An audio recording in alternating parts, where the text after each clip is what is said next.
I've never seen a strong person with an easy past, and this woman's story is no different.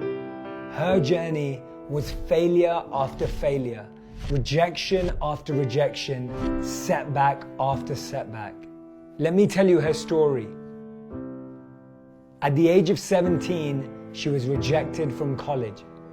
At 25, she experienced what she describes as the most traumatizing event and experience of her entire life. It was when her mother passed away after a 10-year battle with multiple sclerosis. At 26, she had a miscarriage. At 28, she got divorced.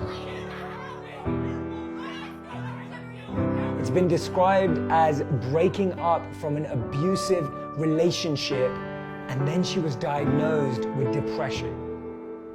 As you can see, her life so far was not simple or easy, but actually it was quite the opposite. At 29, she was living in a tiny apartment, a single mother living on welfare, jobless and penniless. She said she was as poor as possible without being homeless. In her 2008 Harvard University commencement speech, she said she was the biggest failure she knew.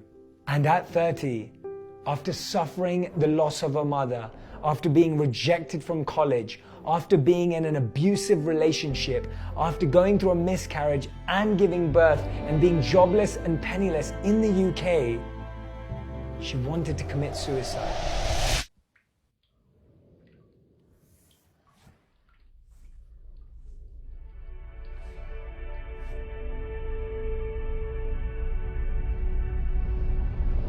Instead, she'd been working on a book. She submitted her manuscript that was rejected by over a dozen publishers. At 31, she finally published her first book. At 35, she became author of the year. At age 42, she sold 11 million copies of her book within 24 hours. Her name is J.K. Rowling, the author of Harry Potter.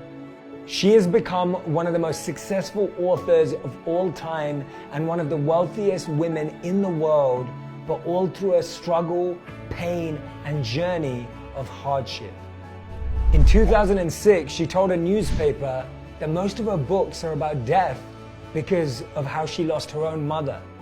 And that's in Harry Potter's experience of the death of his parents, and also in Voldemort's addiction to immortality.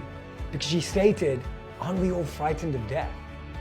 When we think we don't have time to be creative, when we think we feel pressure because of our workplace, we can recognize this incredible example of J.K. Rowling and how she was able to find creativity even when her life was crumbling."